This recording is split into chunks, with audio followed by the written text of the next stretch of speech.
행성 자체가 좀 포근하게 유지가 되는 거라고 생각하시면 된단 말입니다. 봐봐요. 니네가 앞에서 들은 복사평형 내용에 따르면 태양 복사 에너지는 들어오는 거고 똑같은 물량으로 지구 복사 에너지가 뭐 해야 된다라고 설명을 들은 거야. 땅바닥에서 적외선 형태로 눈 안 보이는 형태로 방출된다고 설명을 들었어. 근데 사실 그 복사평형이라는 단어 자체는 대기가 꼭 깔려있지 않아도 성립이 되거든.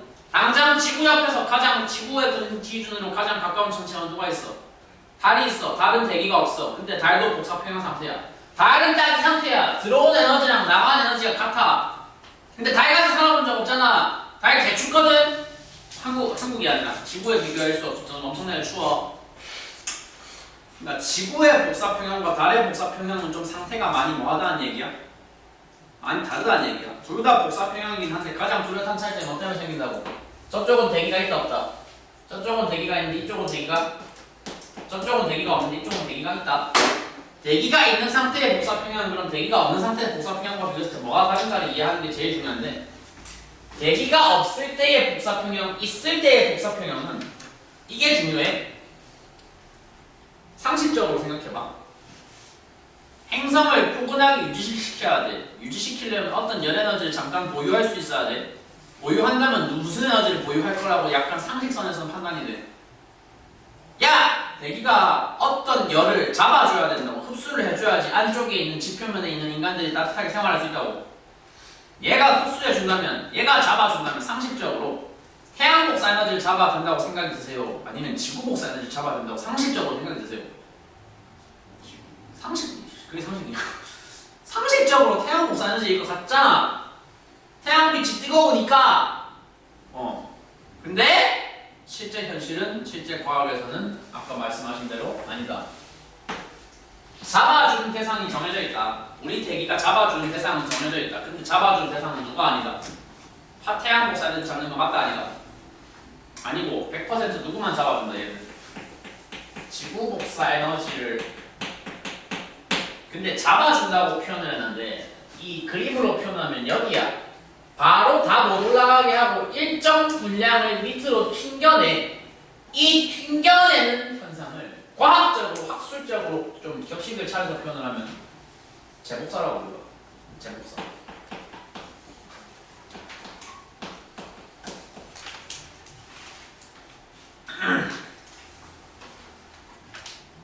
해서 거기 이거 가시다가 두 번째 빈칸 보시면 지구 복사 에너지 온수의 기체는 지구 복사 에너지는 흡수를 했다가 그 중에 일부를 어떻게 한다고 지표로 재복사해서 평균의 기온을 높게 유지시킨다.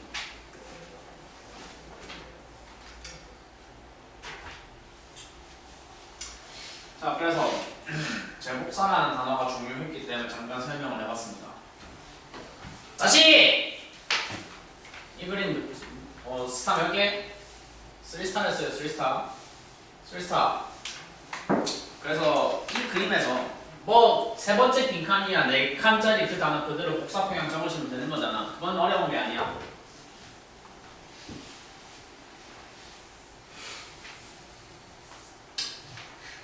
쓰리스타에 해당하는 저 그림, 그러니까 태양 복사 에너지가 분량이 100이야. 그 분량의 100이 대기를 거치면서 흩어지고 일부 지표로 흡수되고 일부는 다시 지표에서 방출되어가지고 지구 내부에서의 에너지 분포가 굉장히 지금 어떻게 나와 있어? 복잡하게 나와 있잖아. 니네 이거 다 외워야 되게 안 외워야 되게? 다 외울 필요가 없어. 아무리 3스타라도 이 안에 있는 저 복잡한 희한한 숫자들 다 외우라고는 누구도 요구 안 한다고. 근데 외워야 될 포인트가 딱 두 개 있어. 그 두 개가 어딘지 정확히 지금 말씀을 드릴 거니까 지금 하는 거 니네 내신에도 똑같이 나오거든. 중3 내신 똑같이 나오니까 무조건 이 말씀드린 숫자 외워야 돼. 도착한 물량이 얼마? 야 씨, 이건 당연한 거지. 도착한 게 100이건 당연한 거지. 그거 말고 더 중요한 거. 도착한 물량 100. 튕겨낸 물량 얼마? 상식적으로 생각을 해봐. 30을 100이 도착한 걸 30을 튕겨냈대. 얼마나 흡수했다는 거야? 그러면 아까 얘들은 복사평형의 기준이라는 복사평형의 정의에 따르면 70을 흡수했으면 70을 뭐 해야 돼? 70을 뭐 해야 돼? 방출해야 돼. 지금 내가 빨간색으로 동그라미 친 저게 무슨 에너지라고? 저게 지구 복사라고 태양 복사라고? 지구복사라고 태양복사라고. 저게 지구복사고 전부 무슨 형태로 방출된다고? 적외선이라고 자외선이라고 가시광선이라고. 전부 단 하나의 예가 전부 다 뭐로 방출된다고? 전부 적외선으로 방출된다고.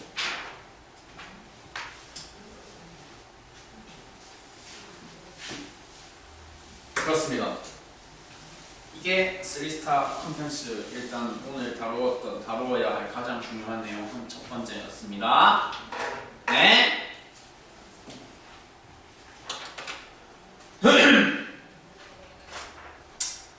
밑에 보시면 86쪽, 87쪽 이어지는 그 다음 내용은 뭐 당연한 얘기하고 있어요. 지구온난화가 일어난대요. 지구온난화가 일어나면 지구가 따뜻해져요, 차가워요.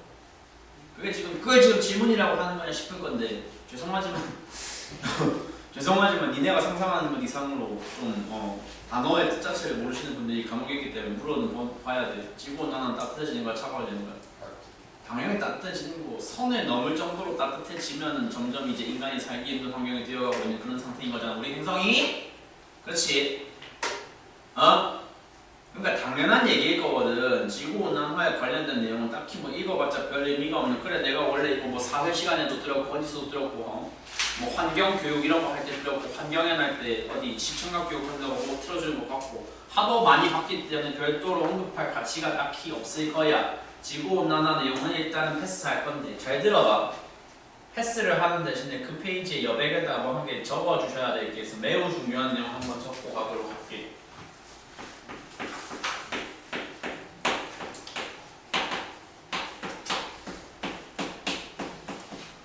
야, 혹시 방학에도 수강을 하셨던 분들 중에 내가 기본 규칙 얘기한 적 있다는 거 기억하시는 분? 기본 규칙 내용까지 기억하시는 분? 이런 씨. 야! 어차피 내용 기억하는 사람이 그럼 없는 것을 전제로 깔고서 매우 중요한 기본 규칙에 대해서 잠깐 언급을 하고 가도록 하겠다. 하나 물어보자. 니네 있잖아. 지구과학에 특히 기상이라는 분야에 관심 진짜 있어 없어? 진짜 진심으로 있다. 근데 이거 나쁜 거 아니야? 있을 수 있잖아. 그럼 뭐 자기 진로 그쪽으로 개발하면 되는 거야. 진짜 있다. 근데 난 솔직히 있긴 있어요. 난 있긴 있어. 난 그냥 뭐 뭐든지 좋아하는 타입이긴 합니다. 뭐 과학 배우는 거는. 어쩌라고 이 새끼야. 그럼에도 불구하고 난 지구과학은 별로입니다. 지구과학은 과목으로서는 개별로입니다. 그냥 과학으로서 학문으로서의 환경 기상학은 좋아하는데 뭐 이제 시험 과목으로서의 기상학은 좀 별로인 건 확실해. 그러니까 봐봐. 재미가 없어. 일단 기본적으로 물리에 비해서 화학에 비해서 개 재미가 떨어져. 그럼에도 불구하고 어쨌거나 객관식 시험으로 그 재미없는 걸 물어본다면 우리는 대응을 해야 되잖아. 그래서 그냥 딱 우리 교육과정이 요구하는 수준까지만 아시면 된다는 말씀을 지금 하고 있는 거야. 막 지구과학에 기상학에 아주 심오한 레벨까지는 어차피 물어보지도 않고 우리가 들어봤자 이해를 못해요. 왜냐면 좀 깊은 레벨로 들어가면 그건 진짜 전공물리, 전공화학이 반드시 쓰여야 되기 때문에 그냥 우리한테는 객관식 문제를 풀고 맞출 수 있을 정도의 좀 피상적인 지식을 요구를 하거든요. 그냥 내가 배워야 될 건 뭐다? 지구과학을 배운다기보다는 기상학을 진짜로 배우는 게 아니라 기상학계에서 기반된 여러 가지 간단한 규칙들을 먼저 아시고 그 규칙에 기반해서 객관식 문제를 풀 수 있냐 없냐만 내가 확인을 해주시면은 교육과정의 취지와 의도를 정확하게 이제 지키고 있는 것이다라고 생각하면 된단 말이야. 뭔 말인지 알지? 일단 첫 번째 규칙이 그래서 뭐냐? 야, 근데 지금 쓸 거 있잖아. 상식적으로 다 상식선 대답할 수 있는 질문들이거든. 아, 왜 이렇게 이거 씨? 그냥 아니고요.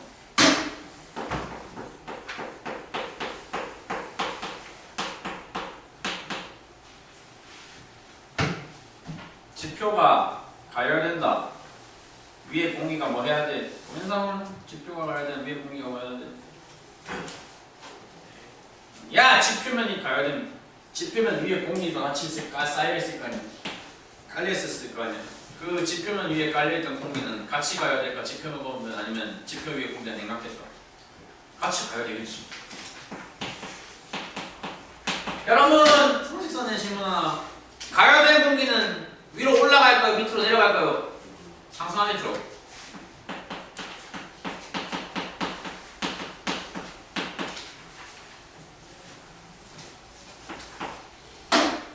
근데요,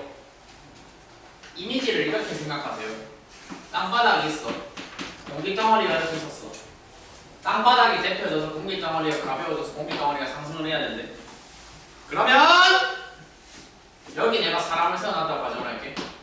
저기 서 있는 쫄라면이 저기 서 있는 사람이 느끼기에는 공기가 나를 누르는 힘은 약해질까 아니면 강해질까? 당연히 약해지겠지. 공기가 나를 뭐하는 힘이 약해진다고 얘가 느낄 거라고. 나를 누르는 힘이 약해진다고. 공기가 나를 누르는 힘. 전문용어로 한 글자로 뭐라 그러냐? 기압이라고 해. 그래서 기압이 뭐가 된다고?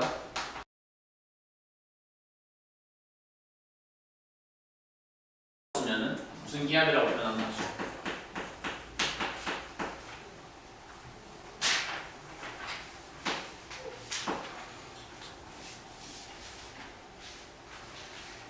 뭐 혹시 주변에 본인이 그래도 괜찮고 남자친구 여자친구 있다 손들어봐.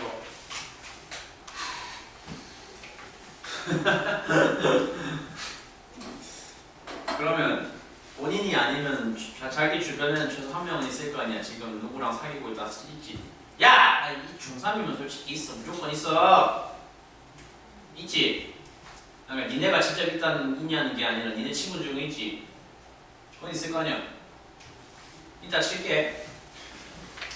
그러니까 친구가 남자친구랑 헤어졌대 아니면 여자친구랑 헤어졌대. 그래서 옆에 가가지고 내가 그거에 대한 어떤 상담 뭐 이런 거 지금 해주고 있다고 쳐봐. 가가지고 뭐 이게 말이 될지 모르겠는데 너 오늘 기분 되게 고기압처럼 뭐 이렇게 말하면 좀 이상한 것 같아 아니면 좀 어울리는 말인 것 같아. 누가 헤어졌대. 헤어진 새끼 옆에 가가지고 너 지금 고기압이다 말하는 거 맞는 말이야 아닌 말이야? 당연히 헛소리야. 보통 기분 안 좋은 사람한테 자주 쓰는 표현이 뭐야? 저기압이야. 뭔 소리야? 저기압이 된다는 건 기상이 안 좋아진다는 거야. 기상이 안 좋아진다는 건 뭐가 생긴다는 거게? 구름이 생기고 구름이 끼고 뭐가 생기고 눈과 비가 만들어진다는 거랑 똑같은 소리라는 거다. 이해돼요? 저기압이면 날씨가 좋다고 안 좋다고? 안 좋다. 야! 봐봐. 근데 지금은 내가 물리 전문가로서 지구과학을 조금 까고 자꾸 디스하고 넘어가는 포지션이긴 한데 원래는 아니야. 원래는 안 그랬어. 원래는 내가 원래 고등학생일 때는 이제 지구과학을 했기 때문에 그때 기준으로 알고 있다고. 대충이라고 잘 알고 있어. 학생 관점에서 지구과학에서 그나마 재미를 느낄 만한 포인트가 있다면 어디가 있는지 그나마 잘 알고 있어. 알고 있는데 어느 부분이 보통 재미를 느낄 수 있는 포인트냐면 하나 기준을 딱 잡았어. 규칙 1번에서 제일 처음에 지표가 뭐 하면 시작을 해야 된다고 저인간이 지금 얘기하고 있어. 가열하면서부터 규칙 1번 뒤쪽이 쭉 전개가 됐잖아. 예? 재미를 느낀다면 느끼는 포인트는 뭐냐? 하나의 기준을 잡아놓고 나서는 그 반대편에 해당하는 라인들은 전부 다 단어들을 전부 정반대로 뒤집어 주기만 하면 된다는 그런 어떤 간단한 규칙을 적용을 하는 부분에서 재미를 느낄 수 있어요. 지표가 냉각되면 공기가 뭐가 되겠어요? 냉각이 되겠죠. 냉각된 공기는 내려가야 된다는 거야, 올라가야 된다는 거야. 하강을 해야 될 건데 공기가 상승했을 때 저기압이라고 저 사람이 얘기를 했으니까 하강하는 공기는 무슨 기압이겠어? 아씨 그러면 고기압이면 저기압일 때 구름과 비와 눈이 생긴다고 또 얘기를 했는데 고기압이면 구름과 비와 눈은 생기겠다 안 생기겠다 느낌적으로 안 생기겠지.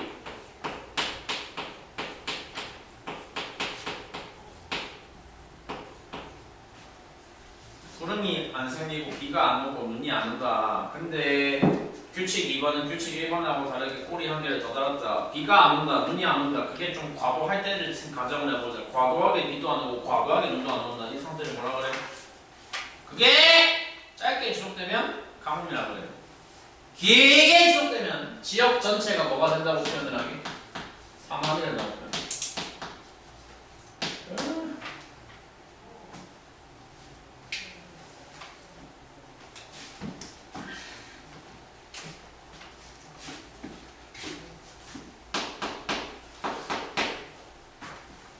제가 여기서 이제 강의를 시작한 게 처음 한 게 2024년이고 24, 25 횟수로 지금 3년 차인 거거든요.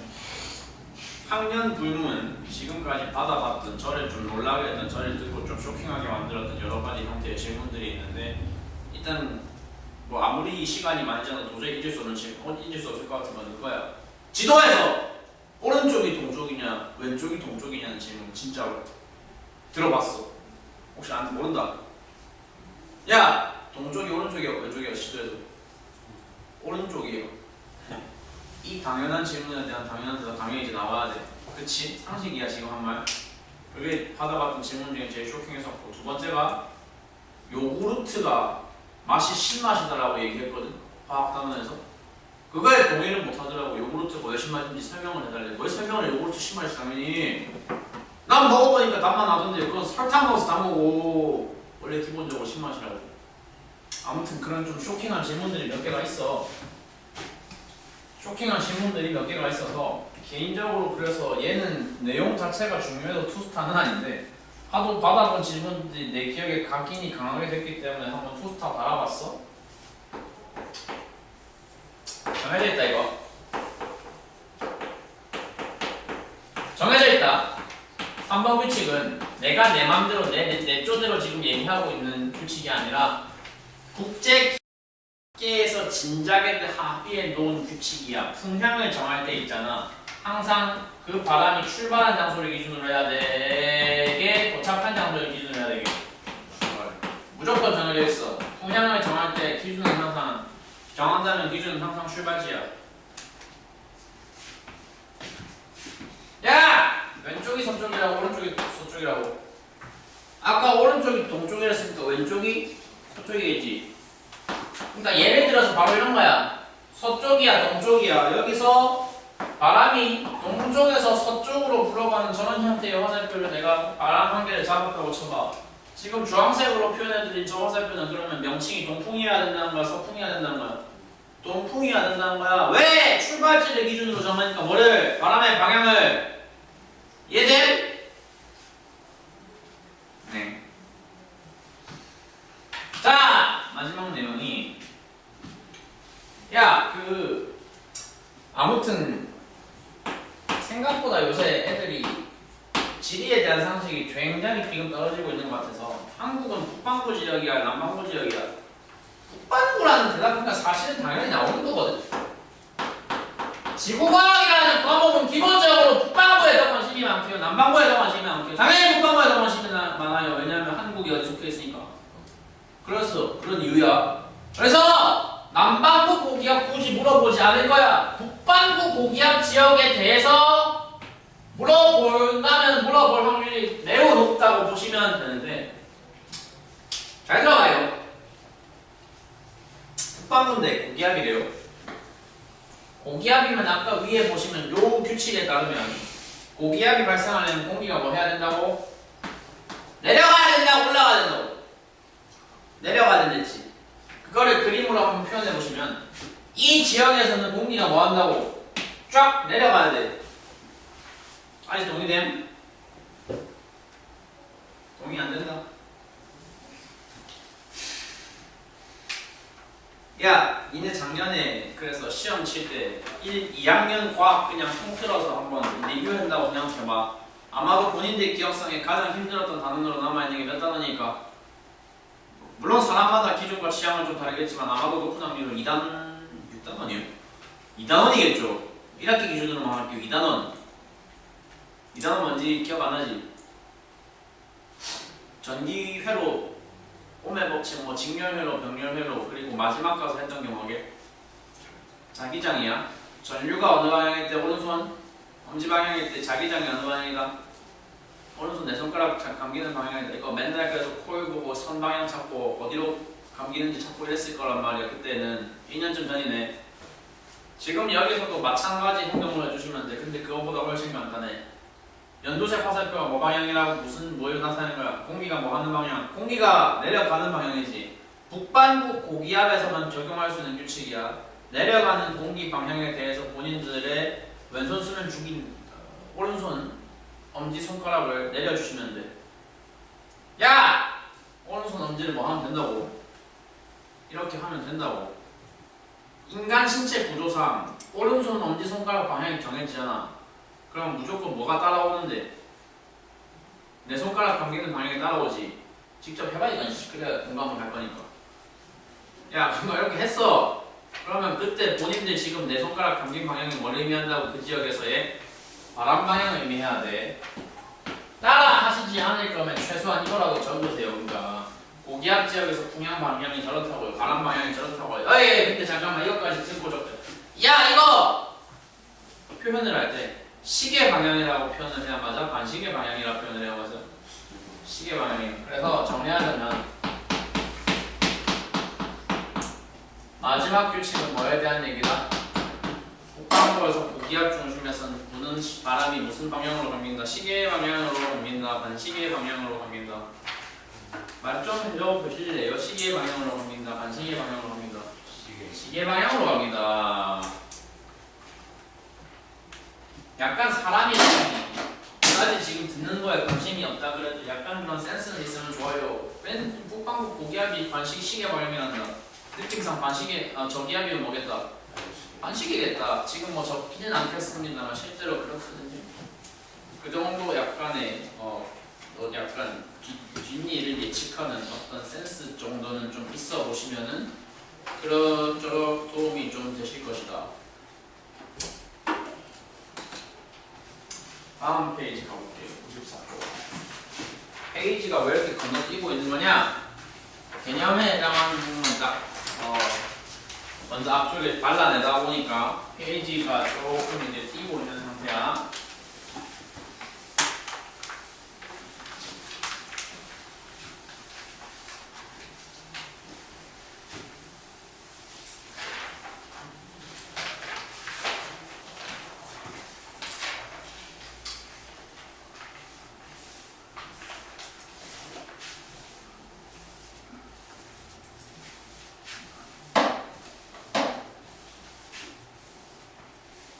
지우면서 그 간단하고 당연한 어떤 질문 한 개만 던져볼게요. 지구는 평평해요? 둥근 형태예요?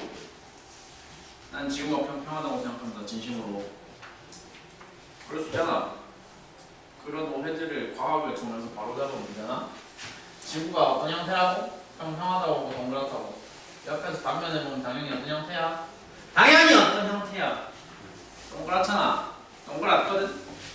저런 옆에서 보았을 때 동그랗게 볼록 솟아있는 형태이기 때문에 여기서 너가 쫙 일직선으로 날아와 주시면 태양빛이 일직선으로 쭉쭉 날아와 주시면 사람이 서 있는 위치에 따라서 경험하는 뭐가 다를 것이다?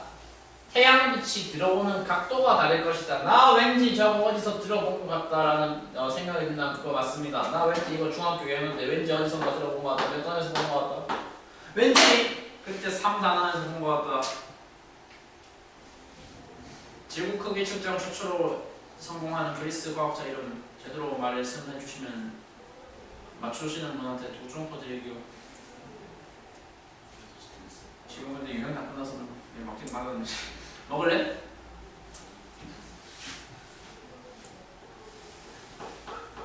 사람을 여기 하나 세우고 저기 하나 세웠다고 쳐봐.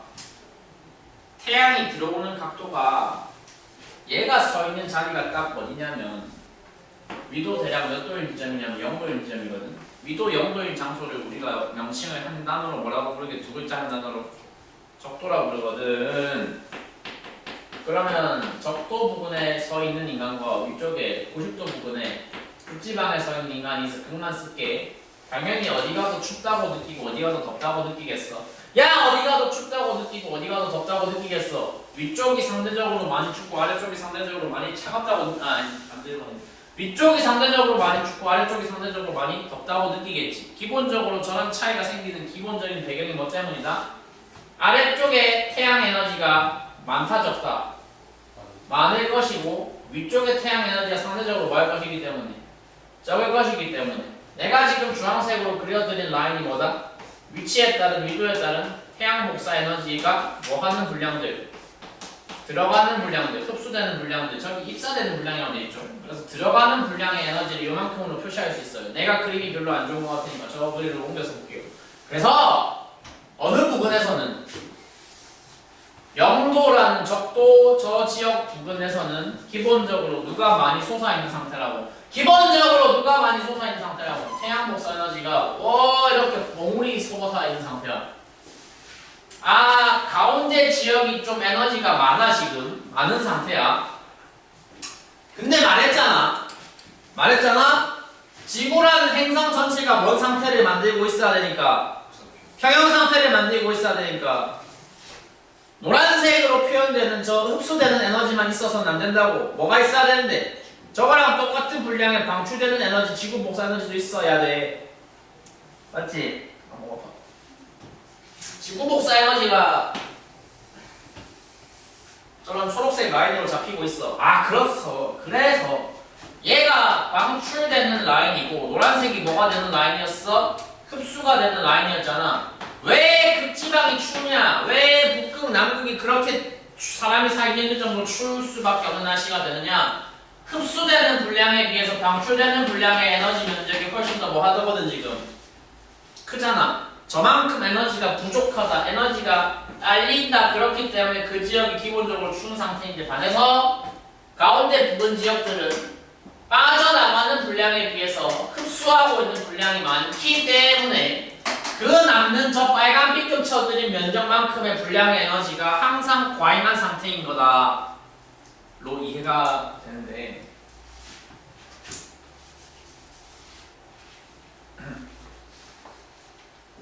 자, 여기서 3스타까지는 아니고 2스타, 미쉐린 2스타 얘기 잠깐 한 개만 할게요. 봐봐요. 지구과학은 학문적으로 재밌고 말고를 떠나서 일단 과목적으로는 대단히 뭐하다.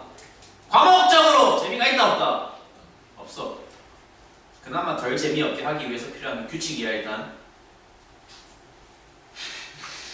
근데 규칙도 규칙인데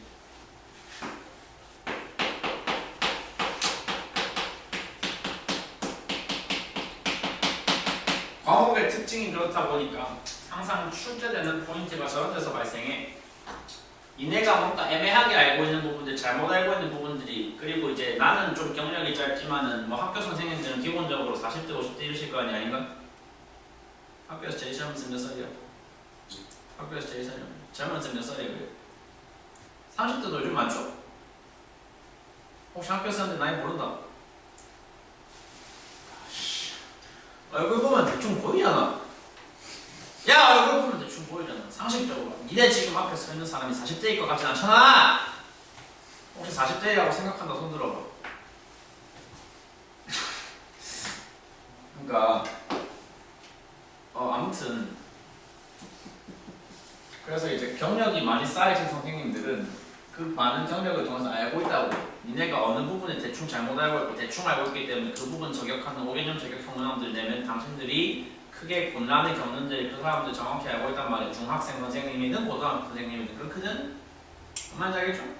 5개념 저격성 문항들이 항상 그래서 출제되는 포인트고 그걸 조심을 해주셔야 돼요. 어느 단원에서는 특히.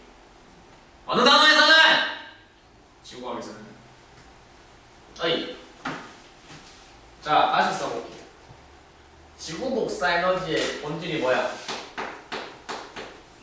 지구 복사 에너지의 본질은 뭐야?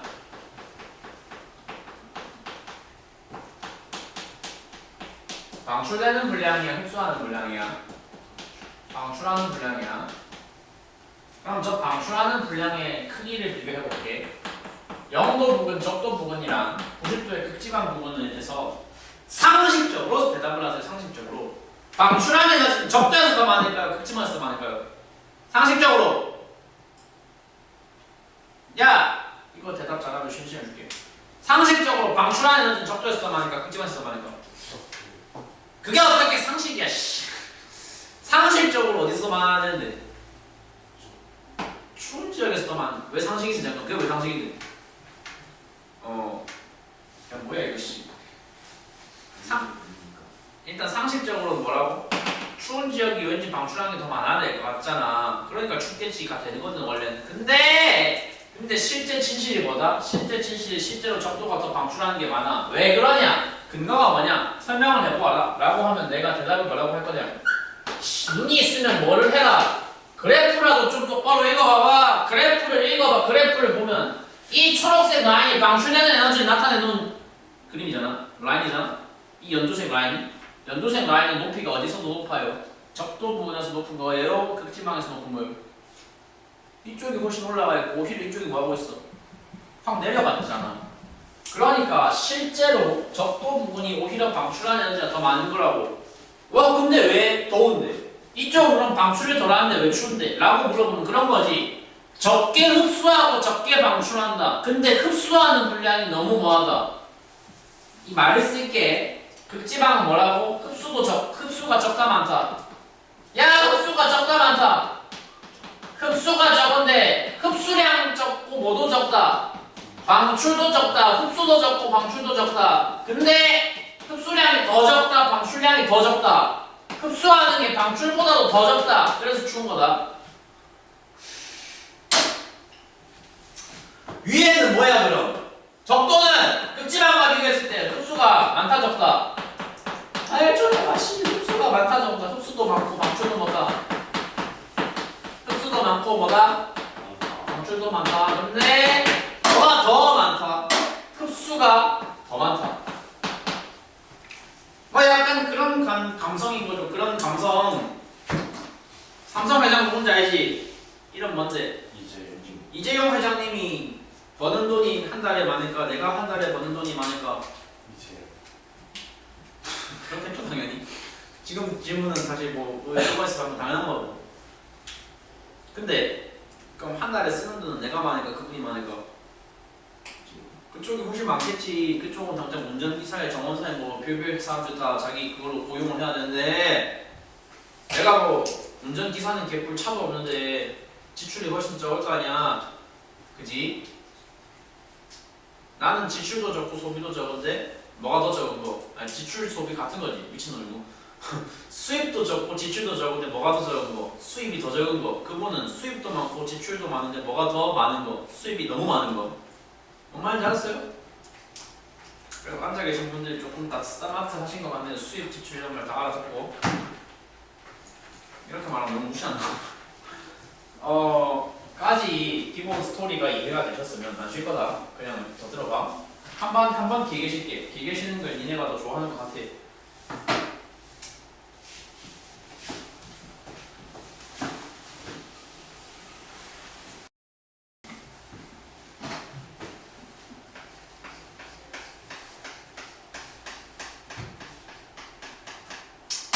근데 이제 기본적으로 우리 지구과학을 비롯해서 자연과학에 해당하는 파트들은 자연과학에 해당하는 분야들은 엄청나게 뭐를 중요시하냐면 이런 단어들을 되게 중요시해. 균형 및 평형, 뭐 안정,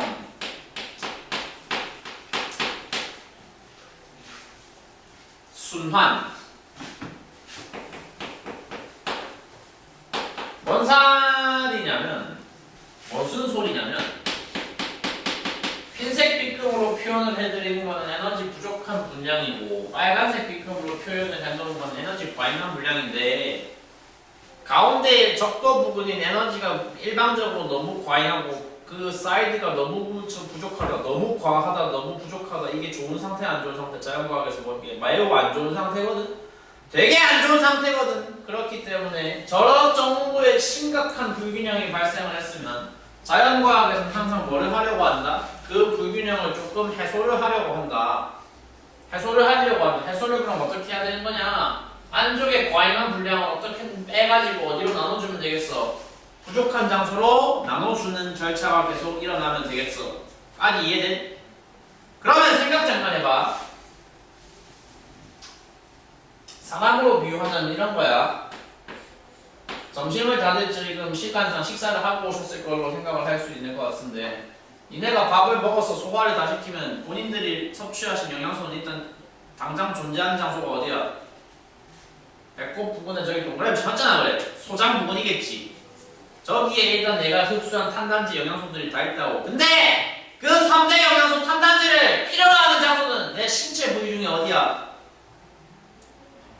다! 라는 대답이 나오는데 발바닥에 탄단지 필요해 안 필요해?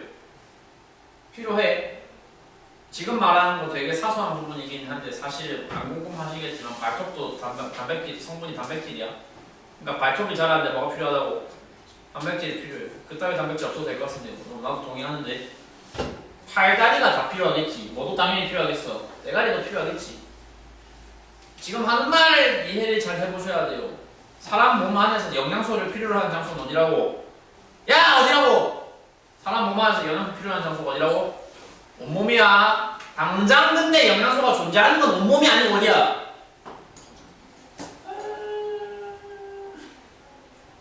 작년에 공부 그래도 어느 정도 할 만큼 하셨다는 전제하에 물어볼게. 지금 당장 소장 부근, 배꼽 부근, 명치 부근에 몰려있는 저 에너지를 온몸에 뿌려야 돼. 우리 몸이 선택할 수 있는 정보가 밖에 없어. 뭐 가지고 돌리면 되는데 돌린 말 그대로 돌린다. 뭐 하면 되는데 영양소, 소장에서 흡수된 영양소. 어이! 중학교 2학년 수준에서 알아들을 수 있게 한번 번역해서 말할게. 수용성 영양소가 있어요. 지용성 영양소가 있어요. 수용성 영양소가 모세혈관으로 흡수돼요. 암주관으로 흡수돼요. 모세혈관으로 흡수돼요. 암주관으로 뭐가 흡수돼요? 지용성이 흡수됐어요. 흡수된 걸 어디로 뽑아서 올려요? 어디로? 심장으로 가야 돼. 영양소가 왜 심장 거쳐야 돼? 그래야 심장에서 온몸으로 뭐 할 거니까 뿌려줄 거잖아. 지금 얘기한 거 요약을 하면은 이 소장에 머물러 있는 영양소들을 온몸에 뿌려주기 위해서 뭐가 필요하다고 사람 몸 안에서는 기본적으로 뭐가 필요하다고? 순환계 혹은 혈액이 필요하다고. 혈액이 뭐야? 혈액이 뭐냐 이 새끼. 혈액이 피지라고 대답할 건데 혈액 걸어치고 흐를 수 있는 거, 흐를 수 없는 거. 당연히 흐를 수 있는 거. 야 상식적인 이거 안 써도 돼. 그냥 상식적인 질문이고 상식적인 대답만 하시면 돼. 생각해봐. 그러니까 사람 몸 안에서도 물질을 순환시키려면 물질을 돌리려면 뭐가 필요했는데 흐르는 게 필요했지. 마찬가지 아니겠어? 누구도! 지구는 뭐가 필요한데? 지구도 에너지를 시켜야 돼. 분배시켜야 돼. 에너지를 나눠줘야 돼. 근데 나눠주는데 그 나눠주는 행동을 고차를 가지고 할 수 있다는 얘기야? 아니면 흐르는 걸 가지고 할 수 있다는 얘기야? 뭐 유식하게? 유체로 할 수 있다는, 흐르는 걸로 할 수 있어. 흐르는 거 뭐랑 뭘로 할 수 있어야 된다고? 땅바닥은 도움이 안 된다고. 에너지 이동을 시키는데 땅바닥은 다등 쓸 데가 없고 뭐랑 뭐를 써야 된다고? 지구의 액체와 뭘 써야 돼? 지구의 기체에 의존을 할 수밖에 없을 거란 말이야. 지금 액체 기체는 안 써도 돼. 그 말이 나오면 돼. 그러면 사람에게 혈액 역할을 하는 거랑 비슷하게 지구 기준으로 지구에게서 혈액의 역할을 대체할 수 있는 지구의 액체를 뭐라 그러게? 지구의 액체를 뭐라 그러게? 순 우리말로 두 글자로. 지금 질문이 어려워. 그래 봐봐. 해양대 순환. 그래서 바다에서 에너지 순환을 일으켜 주시면 되고 기체는 뭔데? 저거는 한자어로 할게. 저거는 바다와 대기를 이용해서 어디에 있는 적도 부분에 몰빵이 쳐져 있는 어떤 에너지들을 와이간 에너지들을 어디로 사이드에 부족한 장소들로 막 나눠주는 절차가 일어나면 된다는 겁니다. 뭔 말인지 알았어?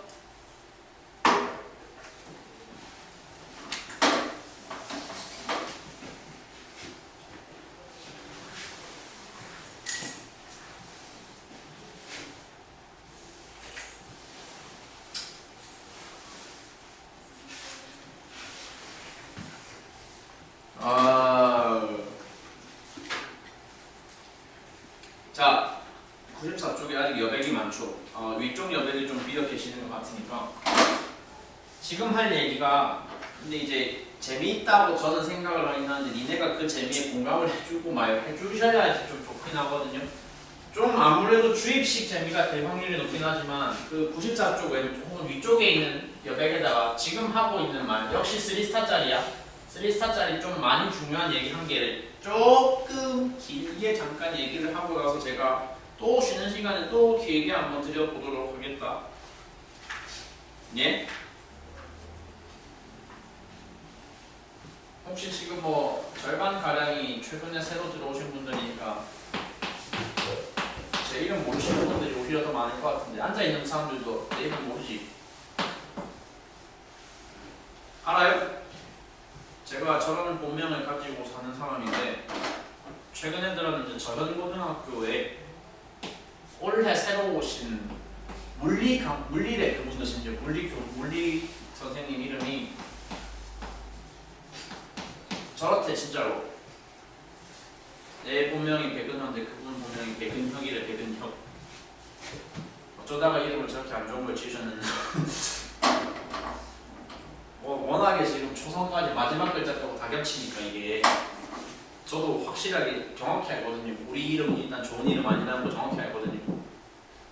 좋은 이름과 안 좋은 이름의 기준은 대략 생각하기에는 뭐냐면 일단 최소한 기본적으로는 발음하기가 쉬워야 돼요. 발음하기가. 백근화 뭐 이런 이름이 솔직히 발음하기가 좋냐면 좋은 건 아니잖아. 발음하기도 안 좋고 또 뭐가 안 좋냐면 특별히 이름이 예쁜 그런 것도 없어. 그래서 지금은 딱히 신경 안 쓰고 포기하고 살고 있긴 한데 제가 한 20대 초반까지는 개명을 해보려고 엄청나게 진지한 시도를 많이 해봤거든요. 개명을 해보려고. 서류 뭐 이런 거 저런 거 떼고 법원 찾아가고 이런 게 좀 귀찮아서 지금 포기했는데 이제 20대 초반에는 그래서 부산에 살던 데니까 부산에 대학생이던 시절에 정식으로 이름을 바꾸기 전에 그래도 한번 테스트는 해봐야 되니까 잠깐 가명을 써보자 이런 이상한 생각을 해서 가지고 알바 이력서 제출할 때 백은화라는 본명 안 쓰고 내가 원하는 이름 그냥 써서 내봤거든. 알바 그런 거 채용할 때는 특별히 신원조회 빡세게 안 한단 말이야. 그래서 그냥 원래 하고 싶었던 이름 배지훈이라는 걸 그냥 써서 마음대로 써서 됐어. 채용이 됐어. 그래서 채용된 건 당연한 거지. 뭐 그렇게 대단히 아니니까 알바 채용된 건. 근데 이제 당시에 대학생이던 때 이러고 있었으니까 학교도 쉬고 알바도 쉬는 날이 있었어. 둘이 겹치는 날이 완전 휴일에. 그래서 당시에 이제 만나고 있던 여자친구하고 부산에 시내에 가가지고 카페에서 이제 커피 마시고 있었는데 갑자기 이제 그런 거 있잖아. 같은 공간에서 아르바이트 하다가 보면 그런 사람들 얘도 나중에 알겠지만 생기거든요. 얼굴은 알겠어 대충. 얼굴은 알겠는데 특별히 대화를 많이 나눠보진 않은 좀 그냥 알기만 아는 사람이잖아. 그런 사람 중에 한 명이었던 어떤 여자 한 명이 갑자기 저를 건드리면서 부르더라고요. 지훈씨 여기서 뭐 이러시고. 그래가지고 너는 뭔데 본명을 놔두고 다른 사람한테서는 가명을 쓰고서 살고 있느냐. 이게 이제 그 자리에서 딱 발각이 돼가지고 엄청나게 이제 해명을 한다고 힘들었습니다. 에이씨. 그래서 니네도 이름이 마음에 안 들면 늦기 전에 웬만하면 20살 되자마자 하고 싶으면 개명을 한번 해보시면 될 것 같고. 봐봐, 지금 할 얘기가 좀 중요하겠어. 그냥 약간 상식선에서 얘기 몇 개만 할게. 몇 개를 겹쳐서 할게. 지구에 위도가 있어. 지구라는 지구본을, 지도라는 평면을 가로선으로 쪼개가지고 각도를 다 매겨놓은 걸 위도라 그래. 가운데를 몇 도라고 지금 잡아드렸어. 기준을 0도라고 잡아드렸어. 끝부분이 위로 몇 도, 아래로 몇 도 서로 한계선이 잡혀있는지를 알고 계셔야 돼요. 위로 몇 도예요? 위로도 90도고 밑으로도 90도예요. 그럼 위에 90도랑 밑에 90도는 차이가 뭐가 있는데 임마? 라고 나한테 물어보면 위쪽은, 아래쪽은 남쪽 90도라고 하고 위쪽을 북쪽 90도라고 한단다라고 내가 아마도 말을 할 거야.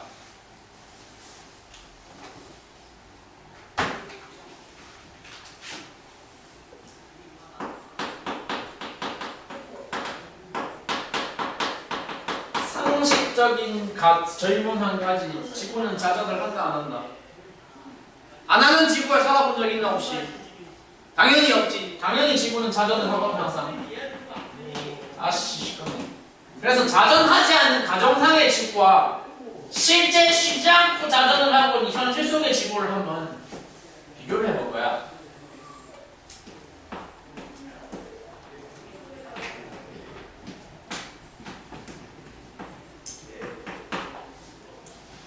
지구과학은 항상 뭐 이런 방식으로 흘러가. 일단 현실에 존재하지 않는 조건을 구해서 뭘 한 개 가정을 해보자. 그 가정법이 적용된 상태에서 현실의 조건들을 이거저거 추가를 이거저거 해보면서 뭔가 더 이론을 가다듬어 가자라는 방식으로 보통의 지구과학들이 전개가 된다고까지 동의하겠지.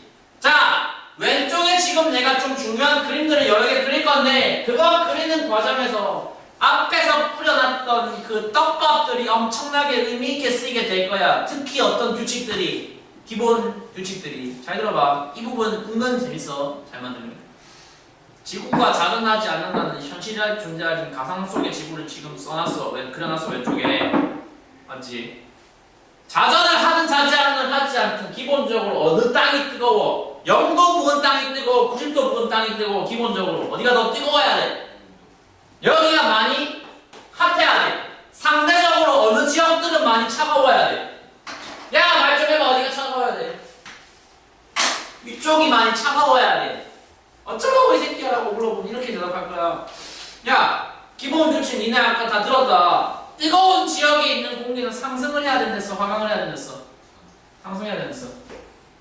차가운 지역에 있는 공기는 기본 규칙 2번에 따르면 상승해야 된댔어? 하강해야 한댔어? 하강을 해야 한댔어. 맞아. 안녕.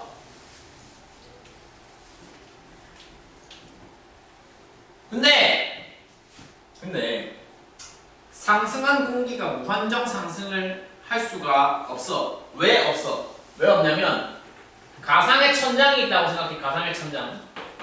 가상의 천장이라는 게 무슨 소리냐면 저 공기들도 어쨌거나 질량을 가진 물질들이기 때문에 반드시 지구 누구의 영향을 받아야 되거든. 지구의 중력 영향을 받아야 되기 때문에 올라갈 수 있는 한계선이 딱 존재하고 정해져 있다고. 그러면 그 중력이 잡을 수 있는 범위까지 올라갈 수 있는 한계까지 다 올라갔어. 올라간 다음엔 더 못 올라가잖아. 더 못 올라가는데 뒤에서는 누가 날 자꾸 밀고 있어. 뒤에서는 내 후배들이 계속 올라가고 있고 우리는 이제 더 밀릴 곳이 없어. 그럼 뭐 해야 된다는 거야? 더 위로는 더 못 가는데 밑에서 날 계속 밀어. 갈 수 있는 데가? 갈 수 있는 데가 어디밖에 위로 못 가. 밑에서 날 밀어. 뭐 해야 된다고? 그래. 퍼져야 된다고. 퍼져가지고 와 되게 시원하게 대차게 밀렸네. 어디까지 밀렸네? 0도에서 출발한 새끼가 어디까지 밀렸네? 90도까지 한 큐에 무려 한 번에 확 밀려버렸네. 근데 뜨거워서 상승했고 상승했다 밀려서 갔더니 밀려서 간 장소가 갑자기 차가워졌다. 뭐 하면 되는데? 좀 해봐 씨. 뭐 하면 되는데? 갔다 박으면 돼. 내려 박으면 돼. 내려 박았어 지금. 내려 박았다고. 박았는데 내려온 공기가 지금 북쪽이야 북극 부근이야. 이쪽에 내려온 공기가 땅바닥 뚫고 내려갈 수 있을까 없을까? 없겠지. 그럼 다시 뭐 해야 된다는 건데? 다시 땅바닥 타고 뭐 해야 된다? 다시 퍼져야 돼. 저런 그림이 일단 만들어져야 된다고. 어떤 지구에서는 현실 속의 지구에서는 현실이 아닌 지구에서는 저런 그림이 나올 수 있다고. 자, 여기서 지구과학 공부하시는 전문적으로 연구하시는 분들이 좋아하는 용어 한 개를 쓰고 갈게요. 그러니까 그림을 조금 더 크게 그려보겠습니다. 그림을 조금 더 크게 그려보겠습니다. 정리를 하면 어떤 상태라는 겁니다. 공기가 올라가요. 올라갔다가 다 못 올라가고 퍼져요. 다 올라가고 퍼져요. 퍼져서 내려와서 다시 땅바닥 타고 퍼져요. 저렇게 생겨먹는 올라갔다 옆으로 갔다 내려갔다 다시 옆으로 가는 하나의 셀이 만들어진다. 하나의 공간이 만들어지는데 저 공간을 지구과학에서는 뭐요? 공기가 순환하는 가상의 공간이라 그래서 순환세포라고 불러. 순환세포.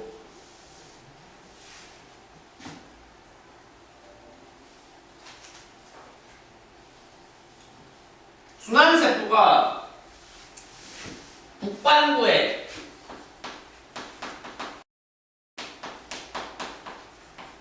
몇 개인 그림이야 왼쪽은.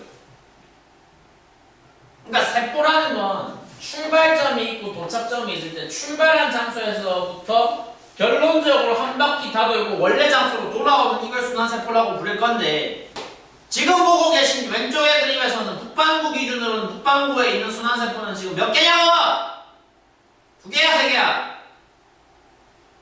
몇 개야? 이게 뭔데 씨. 몇 개야 이게? 1개야. 1개야.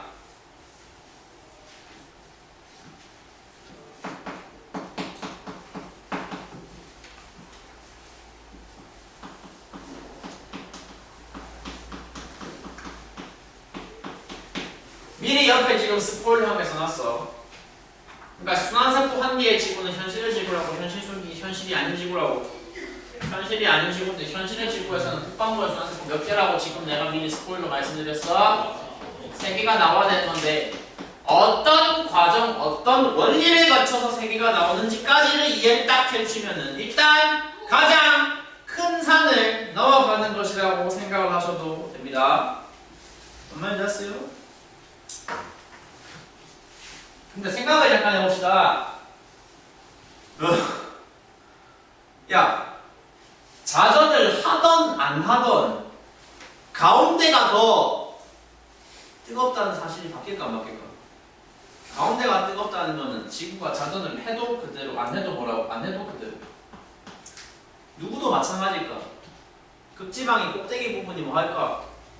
자전하는 현실의 지구에서는 그 꼭지방이 차가울까 따뜻할까? 좀 해봐 씨 차가울까 따뜻할까? 여전히 차갑겠지. 야 이제 말이 되게 한번 중간 부분을 채워볼게. 말이 되게만 이어줘 볼게. 뜨거운 데서 공기가 뭐 하면 된다고 했어?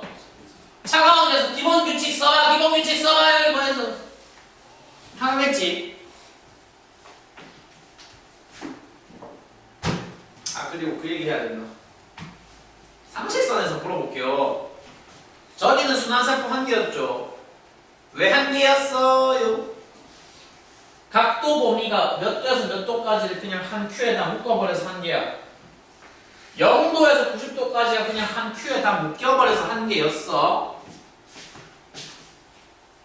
근데 그렇다면 지금 저 사람은 스포일러를 했어. 오른쪽에서는 몇 개가 나와야 되는데 3개가 나와야 되는데 각도 보면 여전히 0도에서 90도잖아. 0도에서 90도 사이를 3개 단위로 끊고 싶어. 3개로 분할하고 싶어. 몇 도 단위로 끊어야 돼? 30도 단위로 끊었는데 지금 공감하시겠어요? 그러니까 나는 일단 경계선을 표시할 수 있어요. 0도에서 몇 도 사이, 30도 사이, 30도에서 60도 사이, 60도에서 90도 사이. 그래서 어떤 사건이 벌어지느냐?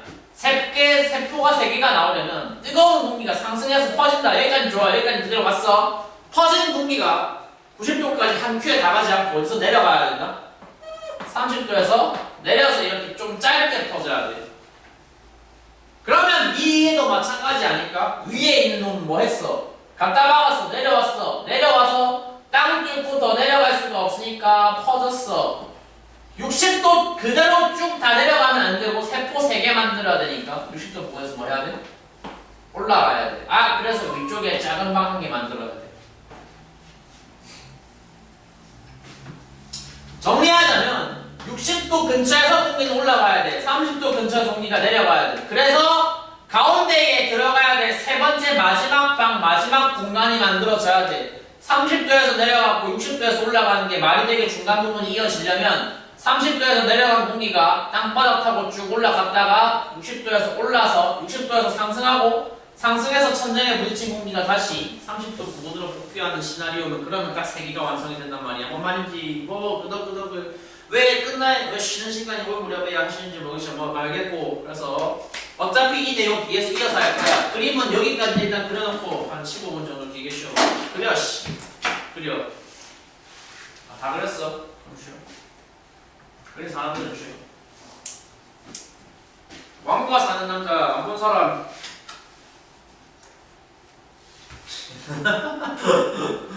우리가 남학생 중에 4명이서 끝까지 안 볼 사람. 저도 안 받고 안 볼 겁니다. 특별히 홍대병 걸려서 그러는 건 아니고요. 너무 많이 봤어요. 너무 많이. 니네보다는 내가 나이가 훨씬 지금 많으니까 아마도 내가 단종 뭐 어째 이런 건 너무 많이 봤거든. 순환세포 몇 개? 3개. 어쩌라는 거냐? 야, 그 사람 이름을 좀 외울 거야 지금부터. 그래서 나도 별로 좋아하지 아니한다.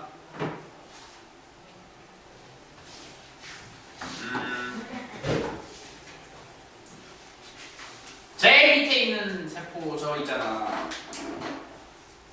니네하고 공감을 할 수 있는 예시가 딱 떠오르는 게 지금 그거밖에 없거든. 옴의 법칙 할 때 옴이라는 그 단어가 뭔데? 사람 이름이지. 과학이라는 건 보통 그렇거든. 뭔가 대단한 거 발견했으면 지 이름 한번 끼고 싶어 한단 말이야. 야, 내가 지구과학, 기상과학 전문가로서 저렇게 대단한 발견을 했어. 30도 0도 사이에서 만들어져야 되는 어떤 순환세포를 제일 최초로, 인류 최초로 내가 발견을 했어. 너무 대단하잖아. 너무 대단하기 때문에 내 이름을 당연히 붙여야겠어 라고 선언을 했던, 가장 먼저 여기 밑에 저 0, 30도 범위에서 첫 번째 순환세포를 규정한 사람의 분의 성함을 뭐라 그러냐? 헤들리라고 해, 헤들리. 그래서 제일 밑에 있는 순환세포의 이름을 명칭을 헤들리 순환이라고 그래.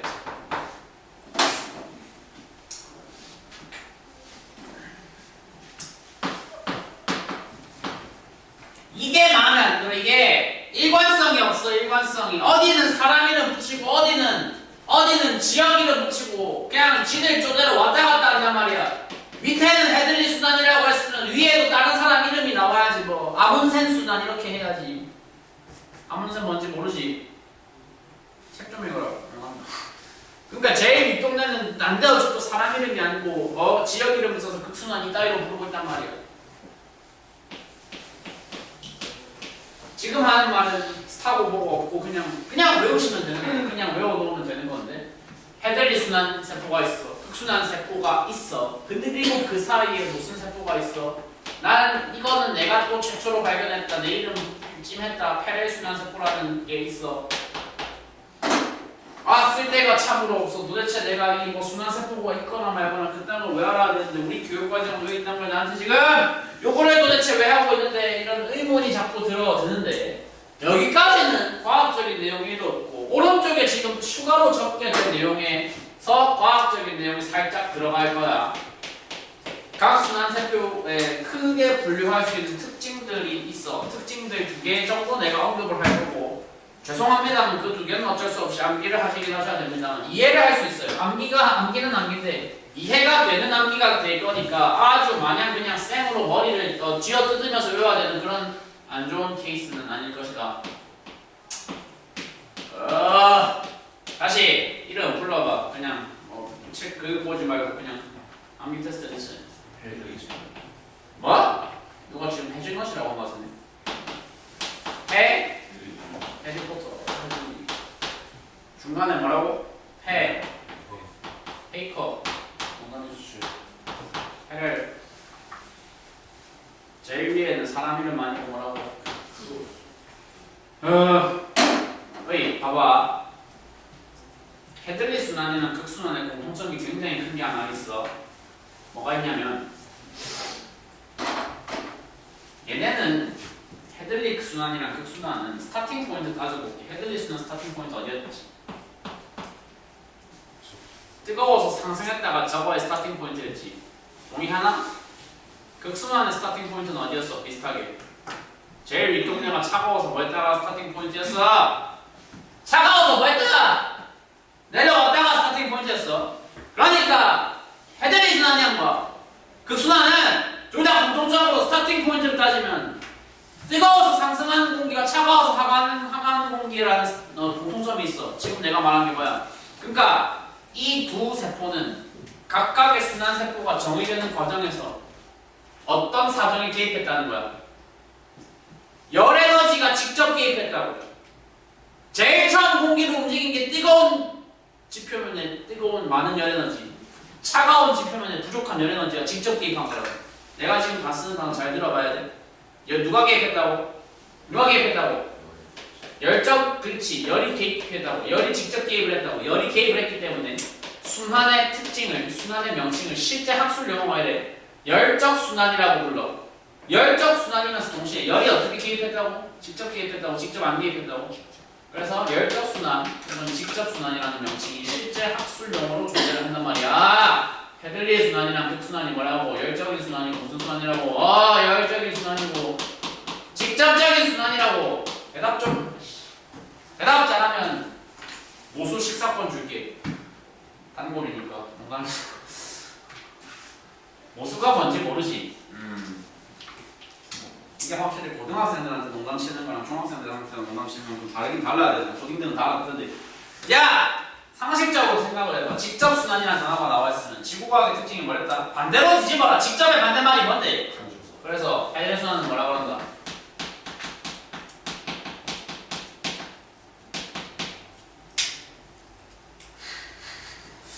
간접순환이 왜 중요하냐? 중요한 건 아니야, 솔직히. 중요한 건 아닌데. 자, 가운데를 보자. 가운데 끼겨 들어간 이 새끼는 어떤 정의되는 방법이 뭐였어? 정의된 배경이 뭐였어? 보니까 여기가 뜨거워서 직접 상승했냐? 여기가 차가워서 직접 하강했냐?가 아니었잖아. 그냥 있잖아. 단순히 그거였다고 막말로. 뭐였어? 막말로 뭐였냐고 막말로. 양쪽을 말이 되게 이어주기 위해서 들어갔던 것 뿐이야. 이 가운데 끼겨있는 놈의 역할은 뭐였다고? 양쪽 순환들을 전부 다 말이 되게 이어주기 위해서 들어간 일종의 톱니바퀴 같은 역할밖에 안 했다고. 톱니바퀴. 네가 뭐 특별히 여기서 꼭 상승해야 될 이유가 있었어? 네가 꼭 여기서 내려가야 될 이유가 있었어? 특별히 없었어. 근데 헤들리 순환이 30도 부분에서 내려갔고 극순환이 60도 부분에서 올라갔어. 그 사정밖에 없었어. 그러니까 양쪽을 뭐 하기 위해서 네가 올라갔어, 네가 내려갔어. 양쪽을 말이 되게 뭐 해야 돼? 띄워주기만 하면 돼. 그럴 목적으로 들어간 일종의 톱니바퀴 같은 역할밖에 안 하는 녀석이기 때문에 페레 순환만 다소 좀 차별 대우를 받는다고 생각하시면 된다. 페레 순환은 무슨 순환이다? 간접 순환이다. 까지 정의가 된다. 와 재밌다.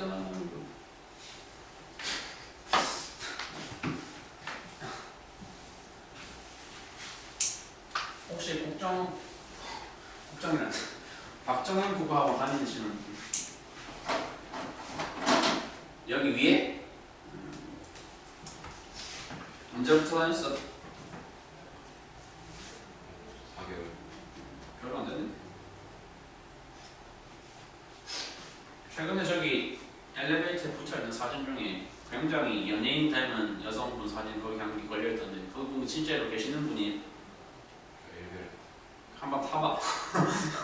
엘리베이터 2개 있잖아. 오른쪽 엘리베이터 타면은 그 국어학원 강사들 사진 걸어놓은 사진이 있거든. 종이 있거든. 근데 왠지 보정 티가 엄청 많이 나는 보정을 했을 거라는 확신이 어떤 드는 굉장히 돋보이는 여성분 사진 하나 있단 말이야. 한번 가서 그거 한번 봐봐.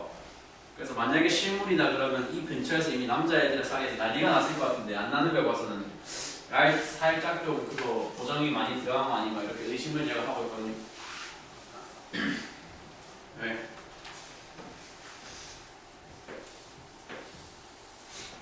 야, 아직 할 말이 좀 남아있는데 여기가 그래서 순환세포 이런 데까지 다 들으셨다면 0도 사이에 몇 도 몇 도 0도 90도 사이에 30도 60도 이렇게 딱딱 찍을 점들을 찍었다.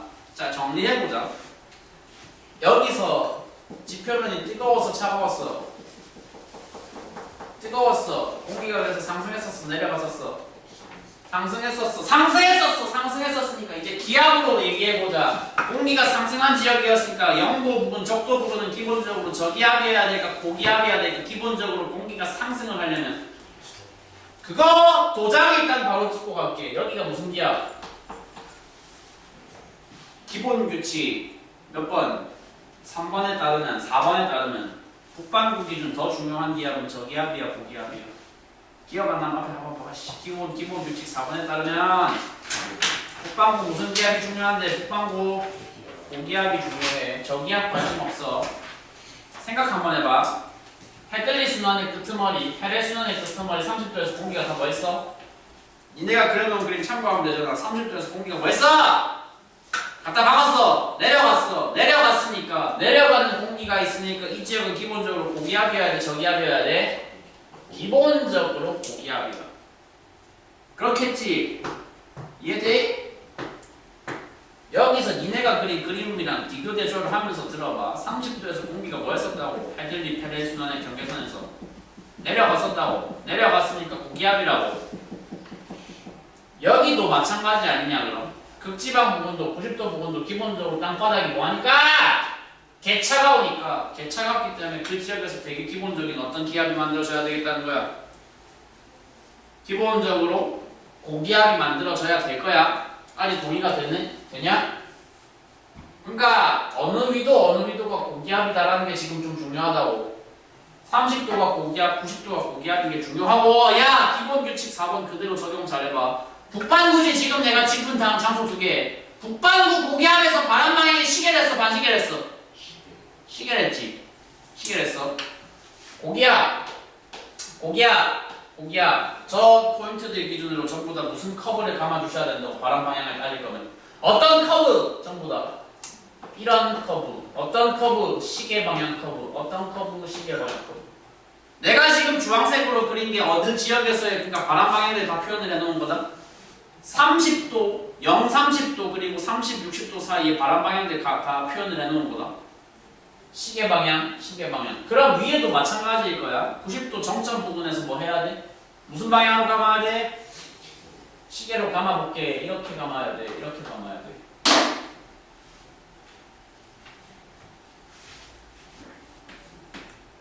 야, 기본 규칙 괜히 말씀드린 거 아니란 말이야.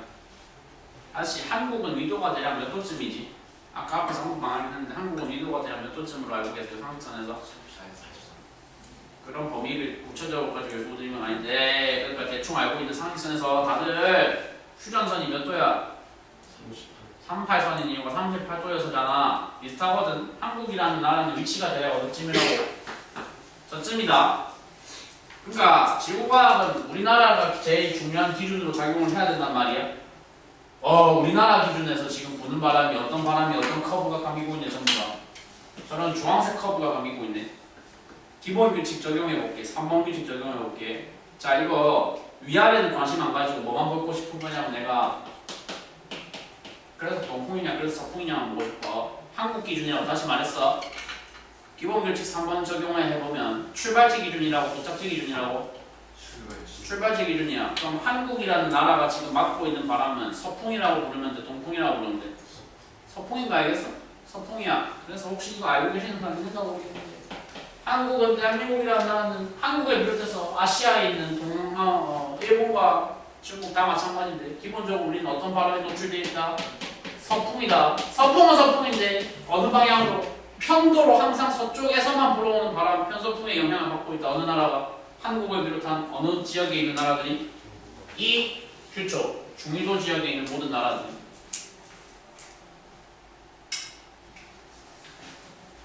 위에 있는 바람은 그러면 계열을 따지자면 서풍이야, 동풍이야? 야, 그러니까 위에 60도에서 90도 범위에 있는 극지방에서 부는 바람은 기본적으로 지금 동풍이야, 서풍이야? 동풍이야, 기본적으로. 커브가 누가 봐도 무슨 방향이거든? 밑에 기준으로 생각했을 때 반대 방향이잖아. 위에서 부는 바람은 기본적으로 무슨 바람이라고? 동풍인 거 공감이 되시나요? 동풍이에요. 근데 지역이 어디예요? 극지방이에요. 그래서 극동풍이라고 부르고. 어느 장소 기억해야 돼. 몇 도 사이에서 부는 바람. 편서풍은 몇 도 사이에 부는 바람. 30도, 60도에서 부는 바람. 극동풍은 몇 도 사이에서 부는 바람. 60에서 90도. 그럼 마지막 어디 관심 가져야 돼? 0에서 30도에서 부는 바람. 방향을 따진다면 동풍이야, 서풍이야? 누가 봐도 동풍인데 그러면 적도 부근 동풍이니까 적동풍이겠네요 라고 대답을 하시는 게 원래 맞잖아. 그게 틀린 데가 아니거든. 맞는데 역사적인 어떤 맥락하기가 추가가 되어가지고 약간 옛날에 유럽인들이 뭐 할 때 식민지 만들 때 무역할 때 지질 표현으로는 무역할 때 썼던 중요한 바람이라 그래서 무역풍이라고 불러. 유럽인들이 식민지 만들려고 무역풍 타고 어느 나라로 갔다고? 아시아로 가고 아메리카로 갔다고. 그렇게 아메리카 대륙 최초로 발견한 유럽인 이름 뭐야? 어느 나라 사람이게?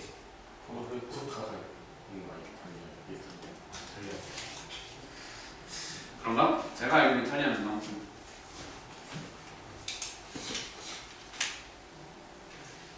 자, 어려운지 모르겠고 어렵다기보단 재미없다고 하는 게 더 많은 편인 것 같아요. 재미는 그다지 없었겠지만 일단 조금 참고 어쨌거나 들어본다고 수고하셨고 마치겠다는 얘기가 당연히 아니고 한번 계속 내가 일방적으로 떠드는 것만 들어가지고는 잘 감이 안 오실 것 같으니까 이제 예제 풀이를 한번 같이 해보도록 하겠습니다. 이게 앞쪽에 개념서 따로 뒤쪽에 문제 페이지 따로 있는 거라서 좀 페이지 찾기 어려울 수 있는데 쫙 넘겨서 문제 페이지 13쪽으로 가보실게요.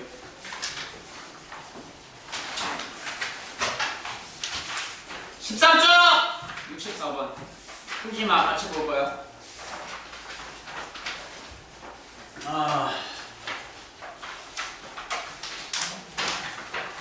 고민성 자, 그러니까 듣는 건 힘들었을 것이고 재미없었다 손 치더라도 이제 적용을 해보는 데서 재미를 느끼시면 돼. 위도 0도야. 전체 90도야. 몇 개로 끊었어? 그럼 여기가 몇 도야? 30도야. 여기가 몇 도야? 60도야. 까지 동의돼? 0도 30도에서 만들어지는 순환세포 이름 뭐랬어? 뭐 0도 30도 사이 순환세포 이름 뭐냐고? 뭐? 핸들링 30, 60도 사이 순환세포 이름 뭐였냐고? 제일 위 동네 60, 90도 사이 사람 이름 아니고 난데없이 극순환.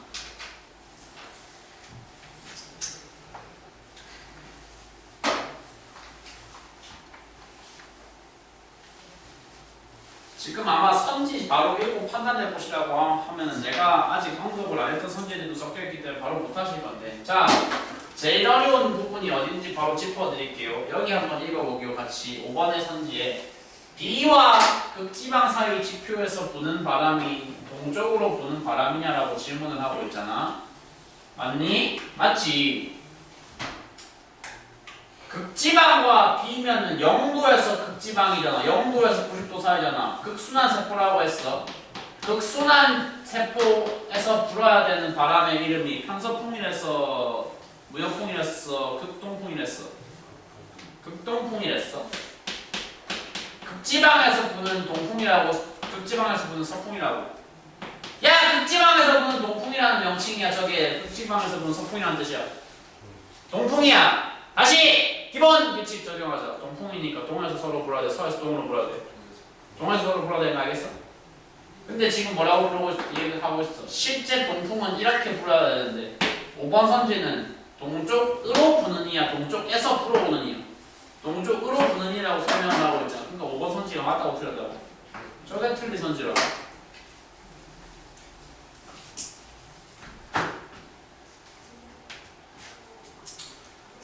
나머지 4개는 전부 맞는 보기라는 얘기일 거니까 그냥 쫙 읽어보시면 될 거고, 아직 내가 언급을 안 했던 부분 한 개만 얘기하고 갈게요. 이제 1번 선지 이런 거 있잖아. 대기 내순환 영향으로 표층 해류가 발생한다. 자, 그러니까 에너지 불균형을 해소할 수 있는 수단이 크게 뭐가 있어?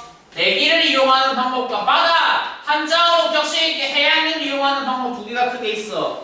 대기를 이용한 열순환이 있고 해양을 이용한 열순환이 있다고까지 동의되나? 니네 바다 근처에서 살아본 적 없지? 딱히 안 살아보셔서 육지 사람들이 잘 공감은 못하겠지만 뭐 육지 사람이라고 표현한다고 해서 제가 그렇게 제주도 사람 마냥 바다랑 친숙한 건 또 아니고요. 아무튼 부산이니까 지역이 원래 출신 지역이 부산이니까 니네보다 바다를 많이 봤을 거 아닙니까? 바다라는 지역은 이들이 생각하는 것 이상으로 뭐에 영향력이 되게 강한 지역이냐면 바람의 영향력이 많이 강한 지역이다. 그러니까 바람의 영향력이 강하다고 어디가? 바닷가가 대기가 해양에 영향을 미쳐야 된다고. 해양이 대기에 영향을 미치는 거라고. 정해져 있어. 이건 관계가. 야, 정해져 있어. 대기가 해양에 영향을 미친다고. 해양이 대기에 영향을 미친다고. 이렇게 가야 돼. 대기가 해양에 영향을 미쳐야 돼.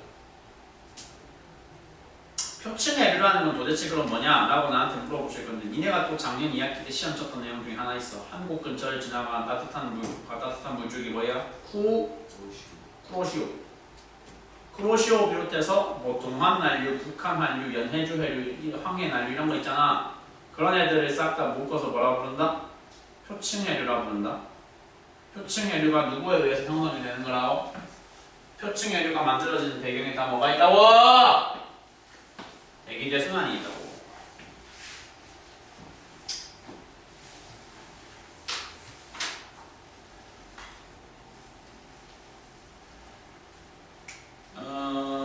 오른쪽 페이지에 65번은 아직 들어야 될 말이 한 개 더 있으시니까 65번 말고 66번, 7번, 8번을 한번 같이 풀어보겠습니다.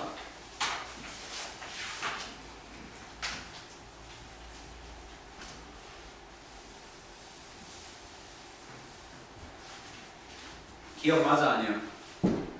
적도 위도 30도 사이에 편서풍이 부냐고 질문을 하고 있네. 야. 잠깐만. 제가 아직 새로 오신 분들 이름을 아직 모르고 있는 상태인 것 같은데 일단 66번의 기억선지가 그래서 맞아요 아니에요? 0도 30도 범위에서 풀어야 되는 거는 무역풍이지. 아까 바람이는 다 말씀드렸어. 몰랐으면 다시 적으면서 이해하시면 안 돼. 30에서 60도 사이에 무슨 풍? 편? 사풍.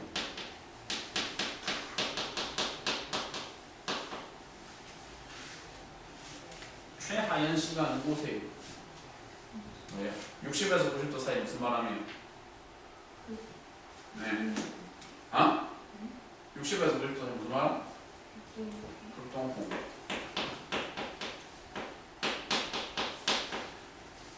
편서풍 아니었고 위도 30도 부분. 자 기압 따져볼게. 고기압이 어디야? 60도, 90도, 30도 빵도 어디야?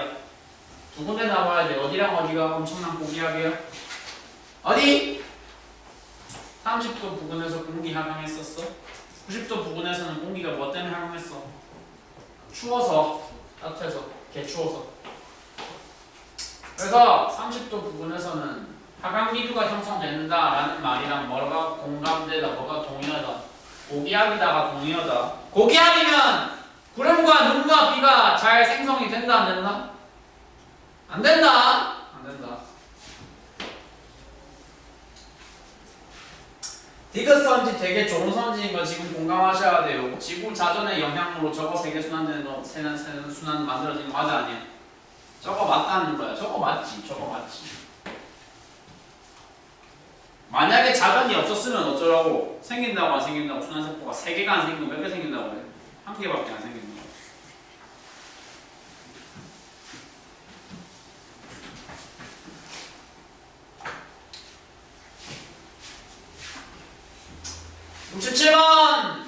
좋다. 이내 내신 기준, 중3 내신 기준, 중요한, 매우 중요한 투스타. 왜 투스타인가? 지면 내 기준으로 A 지역과 B 지역이 있는데 A에서 B로 지금 공기가 흘러가야 되는데 힌트 간단하게 드리자면 저 그림에서 A, B 장소 둘 중에 하나가 고기압이고 하나가 저기압이어야 되거든. 그럼 맞는 배치가 뭐가 맞는 경우일까만 생각해보면 되는데 왼쪽이 저기압, 오른쪽이 고기압인 경우랑 오른쪽이 고기압, 왼쪽이 고기압, 오른쪽이 저기압인 경우를 한번 두 개를 따져볼게. 뭐가 더 타당하다고 생각을 하십니까? 찍어보실래요? 저거가 더 타당할까요? 고저가 타당할까요? 라고 했을 때 약간의 생각만 해주신다면 그쵸? 어디가 더 맞는 소리여야 된다? 고기압, 왼쪽이 고기압, 오른쪽이 저기압이다가 더 맞는 소리가 돼야 돼. 왜? 왜냐하면 고기압이라는 건 기본적으로 공기가 하강하는 데랬어, 상승하는 데랬어? 하강이랬지. 그럼 하강하는 공기를 쫙 표시를 해줘서 하강한 공기가 땅바닥 뚫고 내려갈 수 있어 없어? 없잖아? 없으니까 퍼져야 돼. 근데 고기압이 공기가 하강한 장소였으면 저기압이 공기가 뭐하는 장소여야 되지? 이렇게 아까 저 사람이 얘기했던 순환세포 비슷한 그림이 만들어지는 것이 말이 되는 형태인 것 같다. 그러니까 고기압이 A 지역이니까 A에서는 상승기류 대신 하강기류가 생성이 돼야 될 것 같고 니은! 미안나 선생님 B 지역은 상대적으로 가야됐다. 맞는 것 같아 아닌 것 같아? 왜 아닌데? 잠깐만 저기압이잖아. 공기가 상승하고 있어 내려가고 있어? 상승하려면 기본 규칙 1번에 따르면 상승하려면 공기가 상승하려면 지표면이 가열돼야 돼 냉각돼야 돼? 가열돼야 되잖아. 그럼 상대적으로 가열 상대적으로 따뜻한 지역이 다 맞잖아. 이해돼? 기본 규칙 진짜 잘 만들어 놓은 거거든. 내가 만들긴 했지만 잘 만든 거거든. 좀 외워봐. 어? 그러면 고기압은 기본적으로 공기가 내려가는 장소니까 A 지역 부분이 공기의 밀도가 높을까 낮을까? 밀도가 어떤 상태겠어 이게? 높은 상태라고 볼 수 있겠지. 저기압 쪽이 상대적으로 밀도가 뭐한 상태겠어? 뭐한 상태겠어 상대적으로? 낮은 상태라고 볼 수 있겠지. 그래서 낮은 곳에서 높은 곳으로 X 어디서 어디로 가야 된다고? 바람은 대기 밀도가 어디서 어디로 가야 된다? 낮은 데서 높은 데가 아니라 어디서 어디로? 높은 곳에서 낮은 곳으로 가주셔야 된다. 그래서 저거 답은 뭐 2번 이렇게 판단을 하셔주시면 되겠습니다.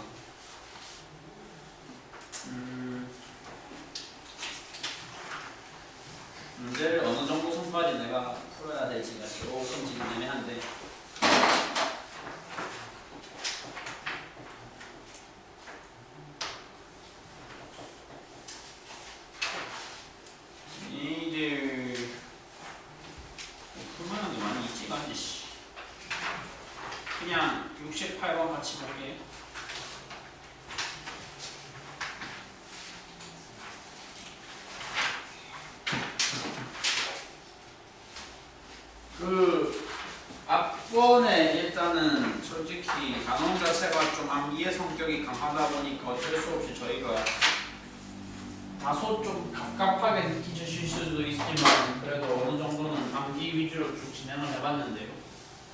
그래도 개념이 재미가 없는 거랑은 별개로 문제 푸는 걸 니네가 직접 푸는 게 아니고 그냥 저 사람 푸는 걸 일방적으로 구경하는 경험만 몇 차례 하신다 할지라도 뭐가 됩니다. 어련히 이제 알아서 외울 거는 외울 수 있겠다 이런 이제 잡히게 된다 이런 순서가 잡힐 수가 있지 않을까.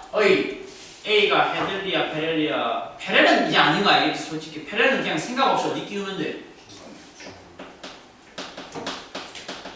A가 그럼 뭐야? 나와 있잖아. 친절하게 단어가 헤들리아 극지방이야. 헤들리고 제일 위에가 넣어서 읽어보자고. A 순환은 헤들리 순환은 지상의 무역품. 무역품 맞아? A와 C가 간접 순환이고 B는 직접 순환이다. 이거 지금 생각이 필요한 문장인가요? 간접 그러니까 누가 간접이지 누가 직접이지 또 생각하기 전에 일단은 간접 자체가 몇 개여야 돼? 한 개여야 돼. 스마트하게 아니라고 그어주셨으면 되는 거야. 야, 위도 30도는 저기압이라고 고기압이라고. 고기압이랬어. 고기압이니까 비와 눈이 웬만하면 온다 안 온다? 안 온다. 그게 과도하게 안 오면 오래 과도하게 안 오면 그게 무슨 현상이라고? 사막과 지역 전체가 뭐가 된다고 표현한다? 사막이 되어버린다고 표현을 한다. 위도 30도 부근이 적도 부근보다 활발할 거야. 당연히 활발할 거다. 야, 말 나온 김에 적도는 저기압이야 고기압이야? 적도는 저기압이야 고기압이야? 많이 저기압이야. 왜 저기압이야? 항상 공기가 뭐 해야 돼? 뜨거우니까 항상 공기가 상승을 해야 돼. 보통 우리가 적도 지역하면 많이 떠올리는 나라가 어디야? 흔히 말하는 뭐 동남아 이런 나라들이잖아. 동남아 이런 나라들 이미지가 어때? 비가 항상 조금만 뭔 소리야 씨. 비가 많이 와 덜 와? 많이 오잖아. 엄청 많이 오잖아. 왜 많이 오는데? 항상 뭐 하니까? 항상 더우니까 항상 공기가 수증기가 많이 증발하니까. 뭐 이해를 좀 하셨다고 하면 제가야 이제 심화 주제까지는 아니고 나는 지도 보는 걸 좋아한다. 손 들어 볼래요? 13쪽 61번 봅시다. 지도 보는 거 안 좋아한다. 아무 생각이 없다. 솔직히 말해서 나도 지도 보는 걸 그렇게까지 좋아하진 않지만 그럼에도 불구하고 세상이 니네 하고 싶은 것만 하면서 살 수 있다 없다. 뭐 그렇게까지 냉혹한 얘기를 하고 싶진 않지만 사실 팩트가 그렇거든요.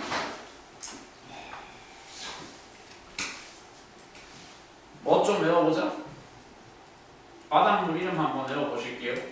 바닷물 이름 다 작년에 다 외우고 왔는데 그거 말고 동안 난류, 크로시오 난류 이것보다 조금 더 한 발 더 나갈 거 한번 외워볼 건데 중간 위도를 딱 0도라고 놓았을 때 야 근데 약간 좀 이제 중고등학생들하고 소통을 요즘 시대에 할 때는 항상 좀 내가 생각하고 있는 상식의 하한상과 니네가 생각하는 상식의 범위는 좀 서로 확실히 차이가 많거든. 그래서 그걸 좀 좁혀줄 필요가 있단 말이야. 세계 3대 바다 명칭을 뭐라 그래? 제일 큰 건 지금 한 개 써서 무슨 양? 다른 거 뭐 있어? 마지막 뭐 있어? 생각보다 수학 따시네요. 태평양, 인도양, 서양이 있어요? 지금 띄워놓은 그림은 지구상에 존재하는 해수의 껍데기 부분의 순환들을 하나하나를 이름을 달아나온 건데 다 외워야 되냐? 아니야, 다 외우지 않아도 돼. 여기가 지도 보고 그리고 나라가 대충 어딘지 정도는 알면 좋아. 공부를 떠나서 그냥 인생 사는데 도움이 돼. 이거 어느 나라야? 미국이야. 여기가 아프리카고 이쪽이 서유럽이거든. 대한민국이라는 나라는 중학교 3학년 정도 되시는 분들의 지식에서는 뭘 요구하고 있다? 미국과 유럽 사이의 바다가 뭐인 걸 아는 정도는 알 정도는 기대하고 있다. 대서양의 걸 알 정도까지는 기대하고 있다. 그러니까 이게 무슨 바다라고 이 멕시코 만호쪽 한 저기 뭐라고? 대서양인데 니네한테 대서양까지 알으라고 요구를 하진 않아. 알았어? 대서양은 뭐 나중에 내가 진짜 외화될 때고 나중에 여기서 치자고. 아시겠어요? 야! 제2차 세계대전 먼저 알지? 미국이랑 어디랑 싸운 거야? 독일이랑 싸우고, 그러니까 미국은 독일이랑도 싸우고 누구랑도 싸우냐면 일본이랑 동시에 싸웠거든. 미국이랑 일본이 싸운 전쟁을 미국 일본 전쟁이라고 안 부르고 태평양 전쟁이나 불러. 왜 태평양 전쟁이게? 마치 알고 있었다는데 지금 고개를 끄덕이신 것 같은데 미국이 여기 있어. 재팬이 어디 있어? 일본이 어디 있어? 이 끝부분에 있어. 그러니까 일본과 미국 사이의 바다를 뭐라 그래? 태평양이라 그래. 대서양은 뭐라도 돼. 태평양은 근데 알아야 돼. 적도 기준으로 위쪽의 태평양과 아래쪽의 태평양을 다 알아야 된다고. 된다고. 위쪽의 태평양을 명칭을 뭐라 그래고 했어? 위쪽을 북쪽이라고 보통 하니까 태평양은 태평양이고 북쪽 태평양은 북태평양. 무슨 태평양? 북태평양이라고 하겠지. 남쪽 태평양, 아래쪽 태평양은 무슨 태평양이라고 하겠지? 남태평양이라고 하겠지.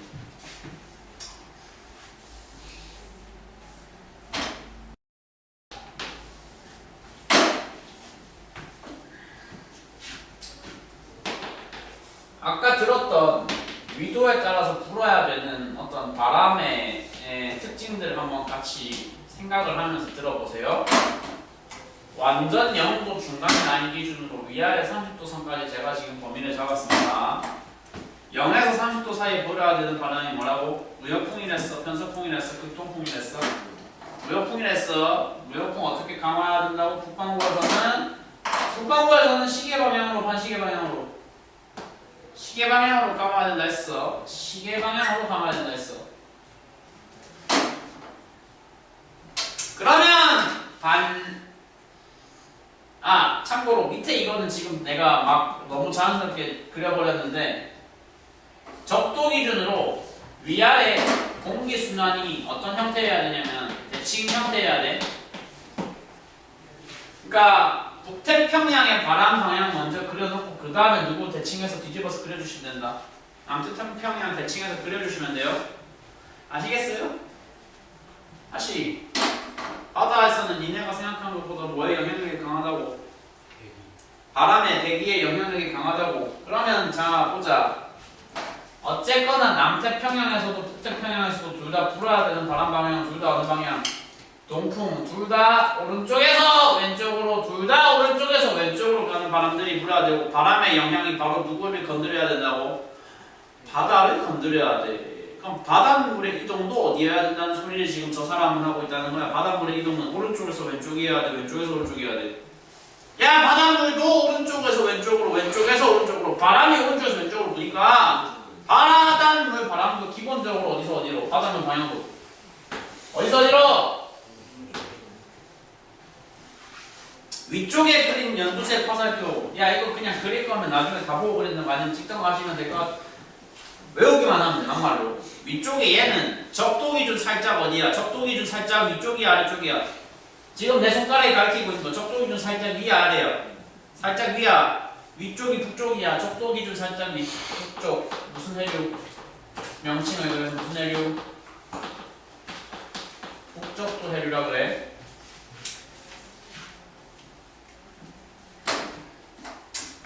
북쪽도 해류가 시원하게 왼쪽으로 갔어. 시원하게 왼쪽으로 가가지고 어느 땅을 건드렸어? 아까 얘기했던 태평양 전쟁에서 미국의 상대가 되었던 어느 나라를 탁 건드렸어? 일본 부분을 건드리고서 땅을 뚫고 더 왼쪽으로 진행할 수가 없으니까 일본을 타고 쓱 위로 올라가. 일본을 타고 쓱 위로 올라가. 올라간 결과 여기서 니네가 중학교 2학년 때 들어봤던 되게 친숙한 네임 한 개가 나오면 네이밍 하나 나오는데 일본을 쓰고 위로 올라가는 해서 뭐라고 부른다? 나와 있잖아. 단어가 뭐라고 부른다? 쿠로시오 해류라고 부른다.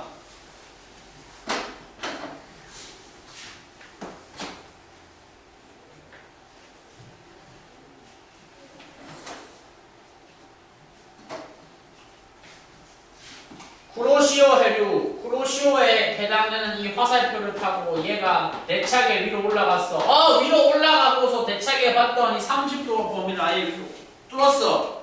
30도를 뚫고 30, 60도 사이 범위로 들어가면 어떤 바람의 영향을 이제 받아야 돼? 이거 더 이상 극동풍, 이거 더 이상 무역풍이 아니잖아. 누구의 바람의 영향을 받아야 돼? 산소풍의 영향을 받아야 돼. 그러면 바닷물의 방향이 무역풍일 때 왼쪽으로였다. 바람 방향이 반대로 뒤집혔으면 바닷물 바람 방향 그대로 가야 돼, 뒤집혀야 돼. 다시 바람이 이래서 해류가 이랬다. 바람이 반대면 해류는 반대다, 그대로다. 반대겠지. 쿠로시오 해류에서 편서풍 영향을 받아서 오른쪽으로 대차게 진행하면 그 바닷물의 이름을 태평양 북쪽을 타고 쓱 흘러가는 바람의 물이라고 해서 북태평양 해류라고 부른다.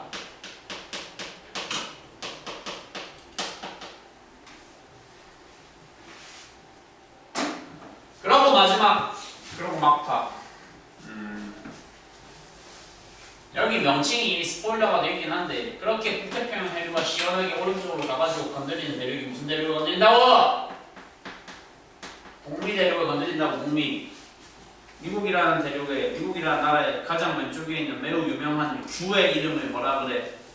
야! 미국을 대표하는 주, 미국의 가장 유명한 주의 서부 라인을 지배하는 주의 이름을 거기나 저기 나와 있잖아. 뭐라 그런다고? 캘리포니아라 그래. 니네가 알고 있는 미국 도시 뭐 있어? 뉴욕, 워싱턴, 동부야. 지금 말하는 거 다 동부야. 유명한 도시 또 뭐 있어? 동부야. 플로리다 어떻게 유명한데? 잠깐만. 한국인 기준으로 플로리다 어떻게 유명한데? 유명하잖아요. 저기 뒤에 두 분 알고 있는 미국 도시 한 개씩 말해봐. 오, 그래. 저 대답 나와야 돼. LA랑 옆에. 너 근데 진짜 알고 있어? 샌프란시스코. LA는 보통 많이 나오는 대답이긴 한데 샌프란시스코는 맞습니다. 지금 말한 도시 두 개가 내가 원하는 대답이에요. 어느 지역? 동부 말고 서부의 제일 유명한 지역. 그 두 개 도시가 어느 주의 가장 유명한 도시다? 캘리포니아의 제일 유명한 도시다. 니네가 혹시 뭐 관심 있는지 모르겠는데 나중에 이 중에 미국 유학 가실 분 있을 수도 있잖아.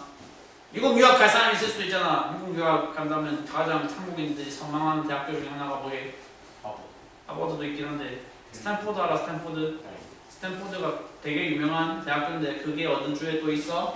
뭐 캘리포니아에 있는데 이 얘기는 중요한 건 아니었고 그래서 마지막 말이 뭐야? 마지막 말이 뭐다? 캘리포니아 해류가 이 그림에서 어느 쪽에 딱 형성이 되어주시면 된다. 어디에 형성되어 주시면 된다. 오른쪽 쓰이고 내려가는 바닷물의 이름으로서 누구를 딱 배정해 주시면 된다. 캘리포니아 배정해 주시면 된다. 와, 이게 과학이야. 과학 아니야. 맞아, 이거 과학 아니야. 원래 지구과학은 보통 명칭이 뭐냐면 지구사탐이라고 불러. 지구사탐.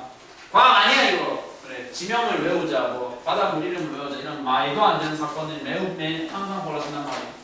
그래서 이제 밑에 있는 바닷물 이름들은 전부 다 제가 말씀을 드리기는 할 거지만 하나하나 다 이유를 찾으면서 이해를 하려고 하면 힘드실 거니까 간단하게 단어들을 바로 써볼게요. 북쪽도 해류 반대말, 남쪽도 해류지. 그냥 기억해. 바닷물이든 바람이든 방향을 위쪽을 먼저 잡아. 북반구를 먼저 잡아. 북반구 먼저 잡아놓은 거 기준으로 위아래 그냥 대칭 이동시키면 된다 생각하시면 좀 편해. 남쪽도 해류가 마찬가지로 여기서 일본을 때려서 위로 갔던 것처럼 비슷하게 남쪽도 해류가 어디를 때리면 호주를 때려서 밑으로 가거든. 호주를 때려서 밑으로 갈 때 호주 해류를 안 하고 무슨 해류를 한다? 호주의 영어 명칭? 호주의 영어 명칭 뭐라 그래? 오스트리아라 그래? 오스트레일리아라 그래? 오스트레일리아라 그래? 그래서 오스트레일리아 해류를 타고 밑으로 내려갔다가 남극 대륙 주변부를 쓱 시원하게 훑어서 남극 순환류를 타고 오른쪽으로 가서 오른쪽에서 다시 위쪽에서 북미랑 부딪혔던 것처럼 아래쪽에서 남미랑 부딪혀서 어느 나라를 쭉 타고 올라간다. 페루라는 나라의 서부 해안을 건드리면서 올라가서 마지막 이름을 페루 해류라고 부른다.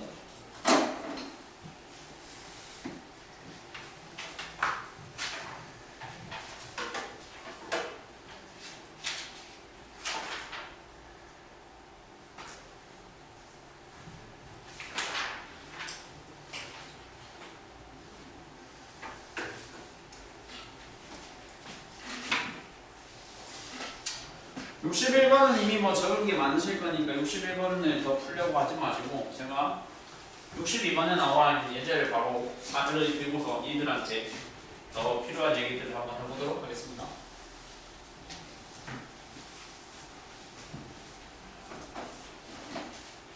해류 A는 명칭이 뭐다? 무슨 해류가? 태평양 해류라고 태평양 해류. 쟤는 위치가 어디서 어디 사이야? 30도에서 60도 사이잖아. 그럼 어떤 바람의 영향을 받아야 돼? 편서풍이야? 무역풍이야? 편서풍이야. 그럼 기억선지 해류 A는 편서풍의 영향을 받아 형성되었나? 맞네. 디귿 먼저 해볼게. 위도별 에너지 불균형 해소하는데 기여한다. 이건 뭐 당연히 맞는 소리잖아. 답은 이렇게 되면 사실 이미 4번으로 나와버리는 건데 니은의 문제가 뭐야? 쿠로시오 해류야. 해수기가 얘는 쿠로시오 해류인데 쿠로시오 해류는 이동 방향이 저 화살표 그대로 따주시면 되잖아. 어디서 어디로 가고 있어? 낮은 위도에서 위로 가고 있어. 높은 위도에서 밑으로 가고 있어.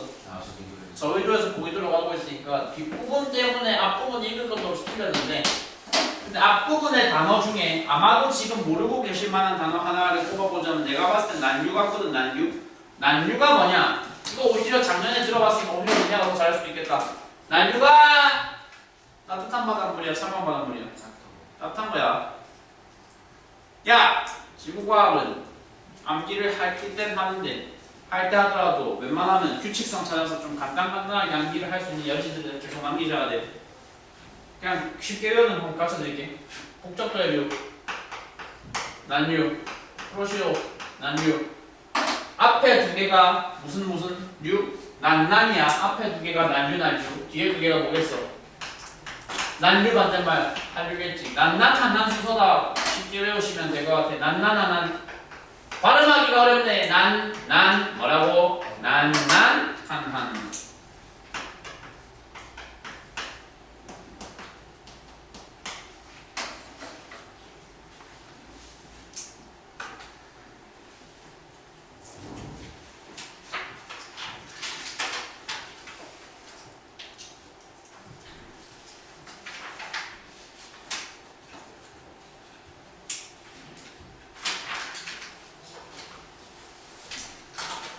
여러분 지금까지 일단 들으신 정보들을 바탕으로 본인이 직접 정리할 만한 어떤 여유가 살짝 있어야 될 것 같으니까 뒤쪽에 연습 문제들 몇 개를 골라서 니네가 직접 풀어볼게요. 18쪽 가봐요.